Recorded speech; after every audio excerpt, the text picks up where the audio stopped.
तो आज हम कक्षा 10वीं मानसिक असाइनमेंट विषय हिंदी का हल करेंगे। इस समय 40 मिनट रहेगा। पूर्णांक 25 है, माह अगस्त का है।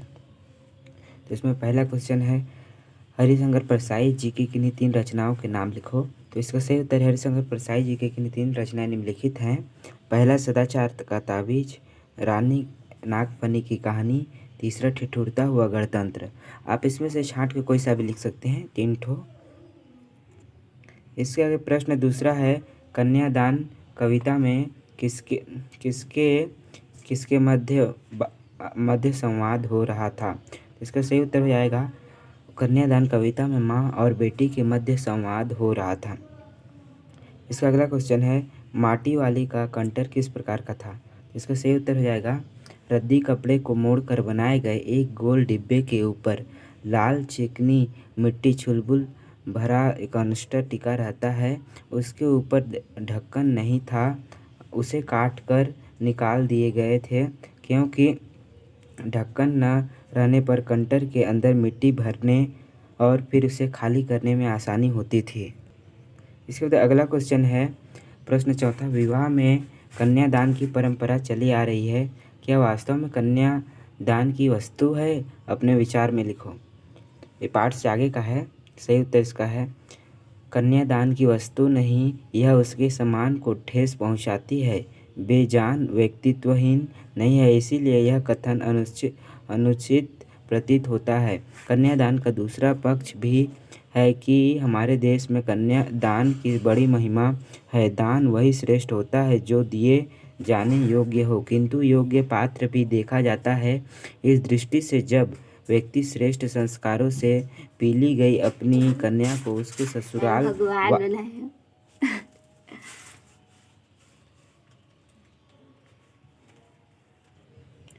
इसके बाद प्रश्न चौथा है, विवाह में कन्यादान की परंपरा चली आ रही है, क्या वास्तव में कन्यादान की कोई वस्तु है। अपने विचार में लिखो।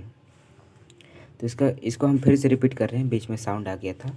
तो इसका सही उत्तर है, कन्यादान की वस्तु नहीं है, यह उसके सम्मान को ठेस पहुंचाती है, बेजान व्यक्तित्वहीन नहीं है, इसीलिए यह कथन अनुचित प्रतीत होता है। कन्यादान का दूसरा पक्ष भी है कि हमारे देश में दान की बड़ी महिमा है। दान वही श्रेष्ठ होता है जो दिए जाने योग्य हो, किंतु योग्य पात्र भी देखा जाता है। इस दृष्टि से जब व्यक्ति श्रेष्ठ संस्कारों से पीली गई अपनी कन्या को उसके ससुराल वालों को सौंपता है तो यह धन्य हो जाता है, वहाँ कन्यादान सर्वोत्तम माना जाता है।